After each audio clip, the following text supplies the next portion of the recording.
It started with thunder. Heavy, rolling thunder that shook the windows of my modest little apartment in Fort Worth. I was rinsing out a coffee mug at the sink, watching the rain sheet down, when my phone rang. The screen lit up with my sister Kimberly's name, but it wasn't her voice on the line.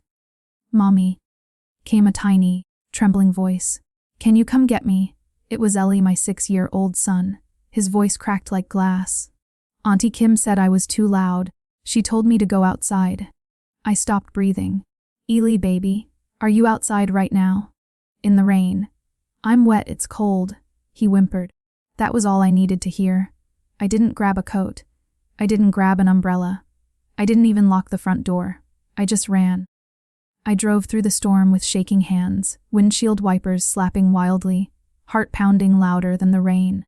When I pulled up in front of Kimberly's immaculate suburban home, there he was, curled up on the driveway, soaked through, his little backpack dumped beside him. His socks and books were scattered and wet. His lips were blue. His eyes were red. He didn't cry when I scooped him into my arms. He just whispered. She hit me with her slipper. I was only humming. My heart broke into pieces I didn't know I had. And standing in the doorway, with perfect hair and a mimosa in hand, Kimberly laughed. It wasn't that serious. He was annoying. I needed quiet. That night, something inside me snapped. I wasn't just a tired, broke single mom anymore. They had poked the wrong woman. If you've ever been the one who kept quiet while others got away with everything. If you've ever been told you were too much or too emotional, share this video, comment below, because I see you, and this story is for us. Growing up, Kimberly was the star, the golden child, the one with the straight A's, the modeling contracts in high school, the scholarship to an out-of-state university. She had it all: sparkling eyes, Instagram, perfect smile, a charisma that lit up every room she entered. And then there was me, Rachel, the responsible one, the quiet one, the one who fixed the Wi-Fi and made sure Dad's email was working. While she was being flown out to brand shoots, I was changing diapers alone in a 2-bedroom rental, juggling freelance gigs and fighting to keep the lights on. I didn't resent her success. What I resented was how invisible I became in its shadow. Our parents never said it outright, but the message was always there, in the silences. In the way Mom's voice got higher when talking about Kimberly's latest partnership, or how Dad proudly shared her social media numbers like they were stock prices. Me. I was doing okay? That was the best they could say. When I had a Lee, it wasn't celebration, it was concern. "You sure you can handle this alone?" they asked, while Kimberly sent a baby outfit with the tag still on. She didn't even write a note. Still, I tried. I let Eli spend weekends with them, hoping he'd feel some kind of connection. And when Kimberly invited him over that Friday, after months of silence, I thought maybe things were changing. But when I heard his little voice, drenched in fear, I realized something painful: some people don't change. They just learn how to smile while doing the damage. Kimberly had never liked kids. She used to joke that they were sticky noise goblins. But I thought she'd at least pretend for family. I thought wrong. After bringing Eli home, I called my parents. I explained what had happened, how Kimberly had left him in the rain, hit him with a slipper, mocked him. There was silence on the other end. Then Mom finally spoke. "Are you sure you're not exaggerating, Rachel? You know how sensitive Eli is." Sensitive. My son was thrown into a thunderstorm. Dad chimed in with, "Kim's just under a lot of stress with the wedding planning. Don't ruin her moment." Ruin her moment? That was when the numbness turned into fire. They weren't just ignoring what happened, they were excusing it. Just like they always had. All my life, I had stayed quiet for the sake of peace. I swallowed my hurt. I let Kimberly shine while I dimmed myself to keep the family balanced. But this was different. They didn't just fail me, they failed my son. That night, while Eli lay wrapped in blankets, finally asleep, I sat on the floor beside him with a notebook in my lap, and I wrote 3 words at the top of the page: "Make them see." I couldn't sleep that night. Every time I closed my eyes, I saw Eli, soaked, shivering, silent. I saw his lips, pale and trembling, whispering that he'd only been humming. I saw the way his little hands clung to mine, as if letting go would mean vanishing into the storm again. I sat in the living room, wrapped in a blanket, staring at nothing while the storm continued to rage outside. My phone buzzed. It was my mom. "Don't make this into drama, Rachel. Kimberly's wedding is next week. You always do this. You ruin everything." That text. It was the final nail. Not once had she asked if Ely was okay. Not once had she said, "We're sorry." It was always about Kimberly. Always about appearances. I wasn't their daughter. I was the problem. The inconvenience. The one who brought storms into their perfect little world. But they didn't know who I had become. They didn't know about the late nights. I spent building a tech consulting business on my own, while Eli slept in the next room. They didn't know I had quietly bought into a startup that had just been acquired for 7 figures. They didn't know about the private investors who still trusted me with their money, or the co-founder who once said, "You're the smartest person in this room, and the most underestimated." I was done being underestimated. The next morning, while Ely played with his toy trucks on the rug, I opened my laptop. I started calling lawyers, venue managers, event planners. I knew Kimberly's wedding was set for the Oakwood Estate Country Club, a place she'd dreamed of since we were teens. I also knew their bookings required full payment and were vulnerable to buyouts. It took one phone call, one conversation, one wire transfer. The Oakwood estate was mine now. Not for a wedding, for something else entirely. I didn't cancel her event outright, not yet. I wanted it to sting. I wanted it to be close enough to taste before it was snatched away. Over the next few days, I worked silently. I didn't answer texts. I didn't respond to the group chat about bridesmaid dress color coordination. I focused on the details. I hired a caterer, a string quartet. I commissioned a series of large prints, photos of Illy drawing, sleeping, laughing, hugging me. I created a slideshow, curated music. I called it a celebration of resilience. It wasn't about revenge. It was about visibility. Because if they were going to ignore my child, mock his pain, dismiss my voice, they were going to be forced to look, to really look. Then came the phone call. Kimberly's voice hissed through the line. "Did you do something to the venue?" "Excuse me," I asked calmly. "Don't play dumb, Rachel. You always wanted to ruin my life." "What did you say to them?" "I didn't say anything," I said. "But it's funny that you think I could. You are such a bitter." Click. I didn't need to listen to the rest. Instead, I finalized the guest list. Not family. Not people who had looked the other way. I invited people who had always seen me, even when it wasn't convenient. My mentors, my early clients, Eli's preschool teacher who used to sneak him extra snack packs. The day before what should have been Kimberly's wedding, the country club sent out a notice. Due to a change in ownership, the event was canceled. No further details. She lost her mind. I got the second call that night. This time, no screaming, just broken sentences. They canceled the decorator and the band. What's going on? I let the silence linger before I said, "Maybe ask Mom and Dad. They seem to think you deserve everything." Then I added, slowly, "Just like you thought Eli deserved to be hit and tossed into the rain." Dead silence. Finally, a whisper. He was being loud. I hung up. But I knew that sentence would echo in her mind every time she heard thunder. Every time it rained.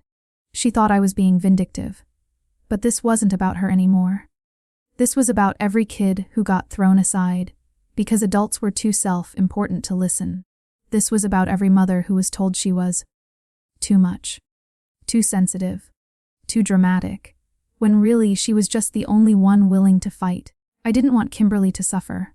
I wanted her to remember. Because sometimes the storm doesn't come from the sky.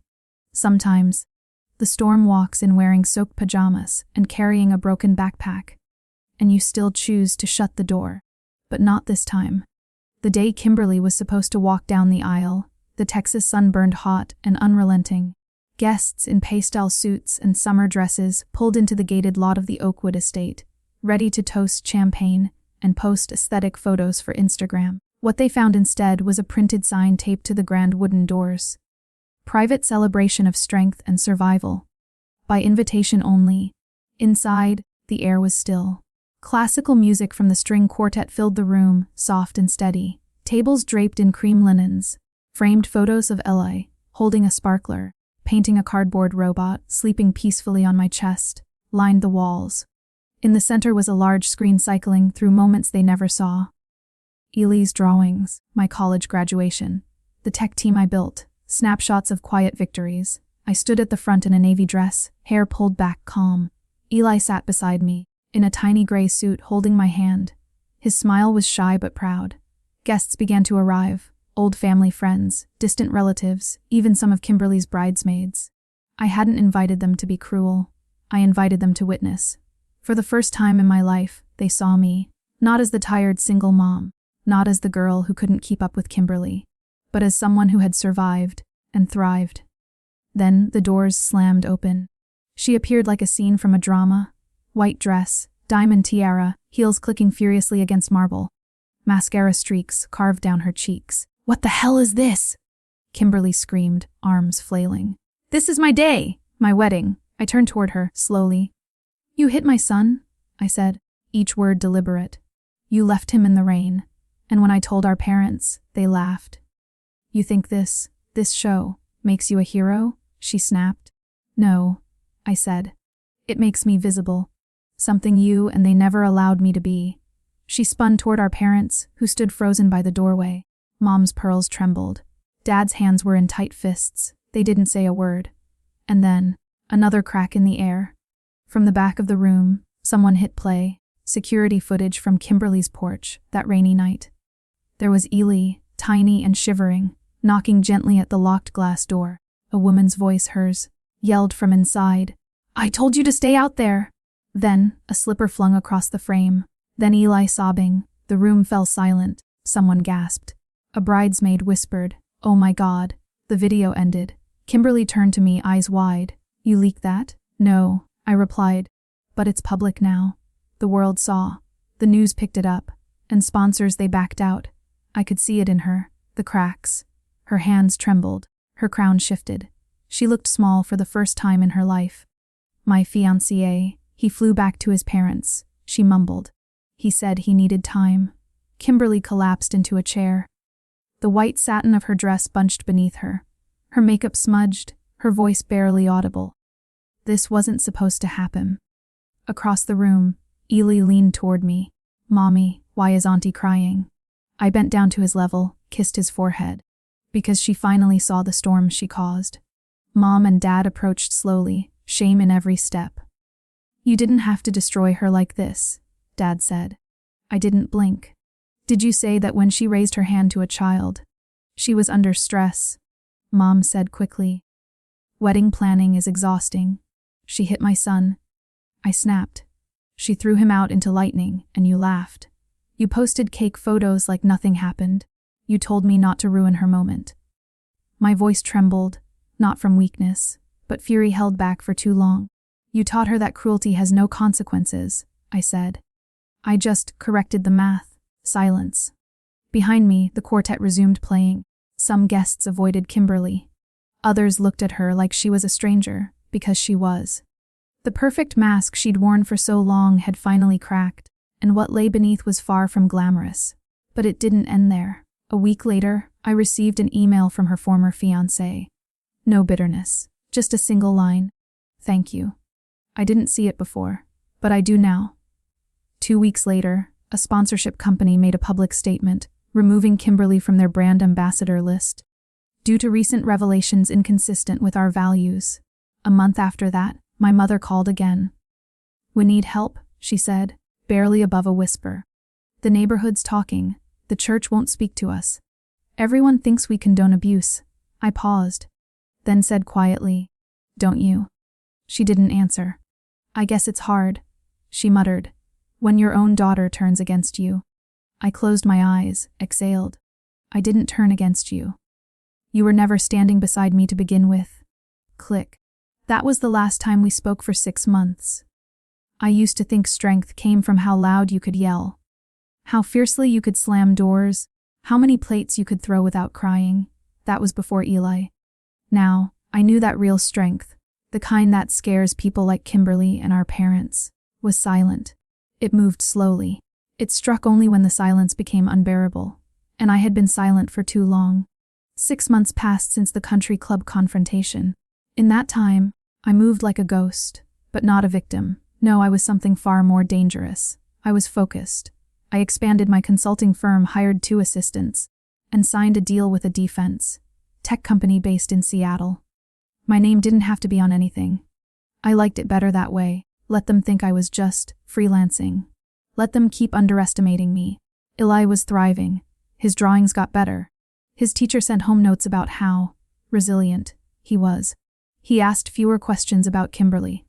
But sometimes, in his sleep, he'd still flinch at thunder. That's what they never understood.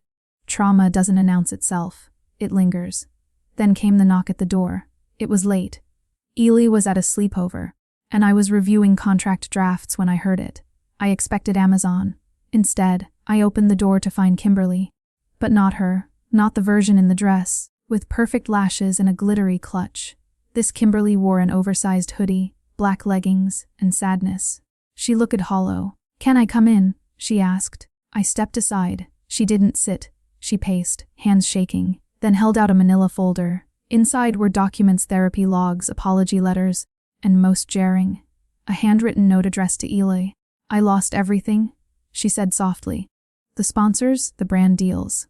My followers dropped by the thousands. My agent dropped me. I can't get work." She looked up at me, eyes glassy. I thought I was strong. But I was just loud. I said nothing. "I'm not here for forgiveness," she continued. "I'm here because I need you to know I see it now. I see what I did. I've been going to therapy. Real therapy. Not the kind I post about for content." I stayed quiet. Her hands trembled more. "I've spent my whole life being told I was special, that I mattered more, that I was the success. But you were building something real. While I was performing, you were living." She looked at Eli's school photo pinned on the fridge. "I don't expect you to ever trust me again. I just needed you to know I'm trying." I took the folder, not for her, but for Eli. Because someday, he would need to know that even monsters could learn to kneel. After she left, I sat alone in the kitchen. The silence was thick. My heart wasn't racing. My hands weren't trembling. That surprised me. What surprised me more? I didn't hate her. I pitied her. Because while I was alone, I was never lonely. I had a lie. I had purpose. She had applause. And when that stopped, she had nothing. That was the difference. The next day, I called our old family friend who had once served on the church's advisory board. I didn't explain anything. Just told him, "You might want to check on the Bennetts. They're not doing well." I wasn't trying to destroy them anymore. I wasn't trying to prove anything. I had already won. The people who once made me feel invisible now couldn't stop seeing me. But the win wasn't in headlines or viral videos. It was in the quiet mornings when Eli crawled into my bed and whispered, "Mommy, I feel safe now." It was in the way I no longer flinched when someone said Kimberly's name. It was in the way my shoulders no longer carried the weight of pretending everything was fine. For the first time in my life, I wasn't surviving. I was living, and not just for Eli, but for the version of me who once cried in silence, hoping someone, anyone, would see her. They see me now. There's a strange freedom that comes after you stop asking for permission to be seen. For most of my life, I kept shrinking, squeezing myself into the little spaces left between Kimberly's spotlight and our parents' blindfolds. I smiled through neglect, swallowed disrespect, and convinced myself that invisibility was safer. But now I was done apologizing for taking up space. That realization birthed something bold inside me, a hunger, not for revenge, but for reclamation. 6 months after the confrontation at the Oakwood estate, I decided it was time for the world to know who I really was, not Kimberly's sister, not the struggling single mom, but a force. I called it the Quiet Storm Gala. I booked a new venue, downtown Dallas, modern glass walls, riverfront view. I worked with an event designer who specialized in storytelling through space. I said, "I want people to feel what silence costs." We built an exhibit, each section representing a different phase of my life. Room 1 was titled Invisible. It held photos of me cropped out of family portraits, school awards that were never hung, and texts from our mom that always started with, "Sorry, but Kimberly needs." Room 2 was The Storm. Video loops of the porch footage. A soundscape of thunder, overlapping voices dismissing me, Anonymous submissions from other mothers who had been ignored, silenced, or shamed. Room 3. The Rising. This was where people cried. Photos of Eli, smiling, painting, playing piano. A timeline of my startup's growth. Messages from past clients, colleagues. And a signed letter from the mayor recognizing my impact on local tech education. And at the center, a life-size sculpture of a mother kneeling beside a child, umbrella in hand, shielding him from rain made of jagged glass. It was raw, painful, beautiful. The night of the gala, the guest list was diverse business leaders, educators, survivors, and people I once thought had forgotten me. No Bennetts, no Kimberly, no drama, just truth. As the hall filled with murmurs and movement, I stood on stage in a deep navy suit, holding the mic with steady hands. "Thank you for coming," I said. "This isn't a fundraiser. It isn't a performance. It's a reckoning. Not just for me, but for anyone who's ever been silenced, underestimated, or discarded." The room stilled. I was told I was too loud, too emotional, too dramatic, and I believed them until they hurt my son. That's when I realized I was never too much. They were just too comfortable. I paused. Eli was seated at the front table, beaming. Next to him sat Miss Hart, his preschool teacher, wiping away tears. "My son is my legacy," I continued. "Not because he survived cruelty, but because he showed me how to stop surviving and start living. Tonight isn't about vengeance. It's about validation." Applause erupted. But I wasn't done. I don't share this to shame anyone. I share it because there's power in speaking, and even more power in listening. As I stepped down, a woman grabbed my hand. "You gave us a voice tonight," she whispered. In the days that followed, local news covered the gala. The Dallas Herald called it a masterclass in truth-telling. A clip of my speech went viral on TikTok, viewed over 8 million times. Strangers sent messages like, "I saw my own mother in yours," and "I didn't know how to speak until I heard you." Then came the letter. It arrived by mail, no return address, but I knew the handwriting. It was from my father. "Rachel, I don't expect a response. I just want to say I'm sorry. We failed you. We saw what we wanted, not what was real, and by the time we realized how much damage had been done, it was too late to unring the bell. Kimberly isn't speaking to us. And honestly, I don't blame her. What we enabled was unforgivable, but I want you to know I see you now. Fully. Painfully. And I hope one day, Eli won't remember us for who we were, but for who we tried to become, even if it was too late. Love, Dad." I folded the letter and placed it in Eli's keepsake box. One day, he'd read it. One day, he'd know he changed a legacy. But the most unexpected moment came a month later. I was invited to speak at a National Women's Leadership Conference in Chicago. The keynote slot, the theme, From Silence to Sovereign. On stage, I told our story, not with bitterness, but with clarity, and afterward, a line of women stretched for almost an hour. Some hugged me, some cried. One simply whispered, "You saved me." And then, as the crowd cleared, I saw her. Kimberly, standing in the very back. No camera crew, no makeup, just a small bouquet of daisies in her hands. She approached slowly, eyes fixed on the ground. "I didn't come to make a scene," she said. "I just wanted to say I saw the gala. I saw the exhibit. I didn't know you carried all that." I didn't answer. She extended the flowers. "You didn't just reclaim your power. You changed people." A pause. "I envy that," she admitted. "But more than that, I'm proud of you." I took the daisies. Not because she deserved forgiveness, but because I deserved peace. The irony wasn't lost on me. That the very storm that once terrified Eli had become our symbol of survival. It wasn't just the physical storm from that night anymore. It was a metaphor, one we reclaimed. The thunder was no longer a threat. It was a warning and a promise. Because when the reckoning came, it didn't scream. It whispered in headlines and paused sponsors. It echoed in doors that no longer opened for Kimberly, in inboxes that grew quiet, in brand reps who stopped returning calls. Her perfect wedding day, canceled. Her perfect image, cracked. The footage from her porch didn't just go viral, it exploded. The audio, the slipper, the sight of a drenched little boy shivering outside while she laughed inside with a mimosa. People were outraged. Not just strangers online, but former fans, colleagues, influencers who had once praised her. Hooligans under pressure. Within 48 hours, 3 major brands dropped her, Within a week, her verified Instagram account turned off comments. A close friend leaked DMs that painted Kimberly not as misunderstood, but malicious. She tried to do damage control, a video apology with soft lighting, no makeup, and carefully staged humility. But it was too late. Viewers saw through the tremble in her voice and the strategically placed tissue box. It wasn't regret, it was panic. And behind the scenes, the unraveling grew worse. Her fiancé, Aaron, left quietly, no public statement, just a quiet message to her parents. "This isn't someone I want to build a life with." A source close to him told the press he'd seen flashes of cruelty before, but the video confirmed it. My parents, they were in hiding. Literally, church events stopped including them. My father stepped down from the board of his golf club. My mother started wearing oversized sunglasses and scarves even to the grocery store.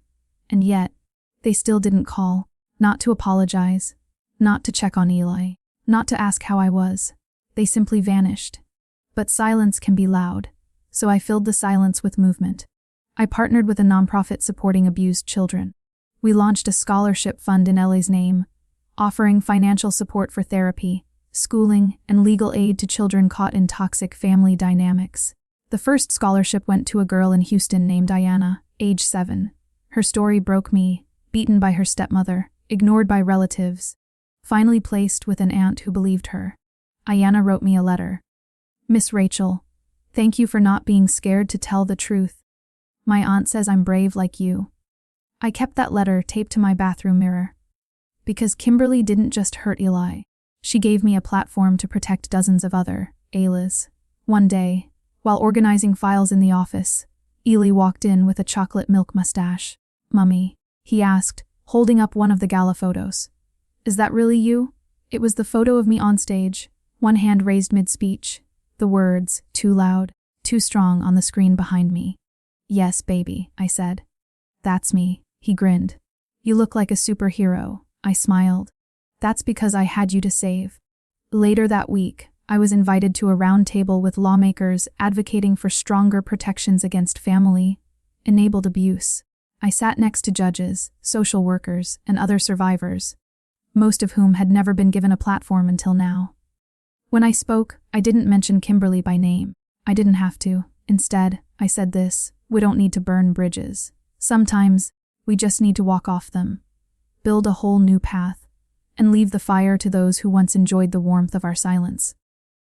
But even with the advocacy, the wins, the applause, some nights still felt heavy, like the night Eli had a nightmare. I heard him crying and ran to his room. He was curled in the corner, hugging his blanket. "I dreamed Auntie locked me outside again," he whispered. I held him tight, my voice low. "You're safe. I'm here. No one's ever locking you out again." He nodded, but didn't let go, and I realized this wasn't over. For him, healing would be lifelong. But it would happen. One morning, as I dropped him off at school, he turned and said, "I hope Auntie gets help." It stunned me. I knelt down. "Why do you say that?" "Because you always say people can change if they want to." I blinked, tears forming. "That's true, baby. And you've already changed the world." He ran off toward the building, waving, and I stood there thinking, maybe that was the final storm, not the one Kimberly caused, but the one Ellie weathered and emerged from stronger, kinder, and whole. The thing about silence is, it doesn't heal anything. It only festers, grows teeth, and eventually it consumes. That was what happened to my family. After the footage, after the gala, after the sponsors and the headlines and the broken wedding, there was no coming back for Kimberly. She tried, she really did. New content with raw honesty, a brief pivot to mental health advocacy, even a short-lived podcast about finding truth after trauma. But people had already seen her truth, and once the mask cracks, you can't unsee what lies beneath. The followers never returned. The brand stayed silent. Her name became a cautionary tale in influencer circles. And our parents, they were shadows now. The couple once known for throwing lavish holiday parties and donating at every charity dinner. Gone. I heard whispers through old neighbors they'd sold their house, moved somewhere in Arizona. Somewhere dry and small, where maybe no one would recognize them. Where maybe they could pretend it never happened. But I didn't pretend. I lived it, and that truth made me invincible. One afternoon, I was speaking at a community event about generational trauma when an elderly woman raised her hand during the Q&A. "Do you regret it?" she asked gently, "exposing your family like that?" The room got quiet. I took a breath. "I don't regret defending my son," I said. "I regret believing, for so long, that I had to protect people who never protected me." There was applause. But more than that, there was understanding. Afterward, the woman approached me with tears in her eyes. "My daughter went through something similar," she whispered. "I wish I had been brave like you." I smiled. "You're brave now." Because bravery isn't loud. It's not the moment you scream. It's the years you spend whispering, then finally decide to raise your voice. And as I walked out that night into the cool air, I thought about Kimberly, not with hate, not with satisfaction, but with a strange sort of grief, for the sister she could have been, if only she'd learned how to love louder than she demanded silence. I never wanted revenge. People think I did. They look at the fallout, the headlines, the images of Kimberly crying in a wedding dress, and assume I plotted it all to hurt her. But that's not true. I wanted the truth to matter. That's all. I wanted the world to stop ignoring what it sees just because someone smiles pretty while doing harm. I didn't leak the footage. I didn't post the texts. All I did was tell my story, and once I did, it turned out others had stories too. Women wrote to me. Men, too. Teachers, social workers, former friends of Kimberly. They shared moments they'd witnessed, small, brushed-off cruelties. Comments about needing peace, about overly emotional kids, about how Rachel never could handle anything. They'd all seen pieces of it, but no one ever called it what it was, abuse, because she didn't use fists, she used words, she used silence, she used the backing of parents who never wanted to believe their favorite child could be cruel. But Ely believed me, and because of him, I believed me too. That was the turning point, not the media, not the public fallout. It was that moment when Ely looked at me after the gala and said, "You made people see me," not "you made her pay," not "you got revenge," just "you made people see me." And I cried. Because I had. That's what mattered, not what Kimberly lost, but what we reclaimed, our voice, our space, our safety. I wasn't the storm, I was the shelter. And if my story gave someone else the courage to build shelter too, then it was worth every whisper, every slammed door, every sleepless night. Because the truth, it never stays quiet forever. 6 months after the gala, I opened my second office. The walls were lined with drawings, Eli's artwork, framed and proud. A photo of us at the beach sat on my desk, next to a plaque I'd never thought I'd earn. Community Advocate of the Year. We didn't talk about Kimberly much anymore. Not because we were trying to forget, but because we had learned to live without the need for her to change. Forgiveness, I'd come to understand, isn't about releasing them. It's about freeing yourself, and freedom feels like waking up without anxiety, knowing your child is safe, knowing your voice is no longer stuck in your throat. One morning, Eli asked, "Do you think Auntie's better now?" I looked at him for a long time, then I said, "I think she's trying, and that matters." He nodded like he understood more than I ever could at his age. "I hope she never forgets the rain," he said quietly, and neither would I, because it wasn't just a memory. It was a turning point. The night a child was thrown into the storm, but came back stronger. The night a mother stopped apologizing for protecting her child. The night a family's silence broke apart, but a legacy of courage began. So to anyone out there, anyone who's been told they're too much, too loud, too emotional, this is your reminder. You don't need permission to be strong. You don't need applause to be right. And you don't need a spotlight to matter. You already do. Let your storm speak.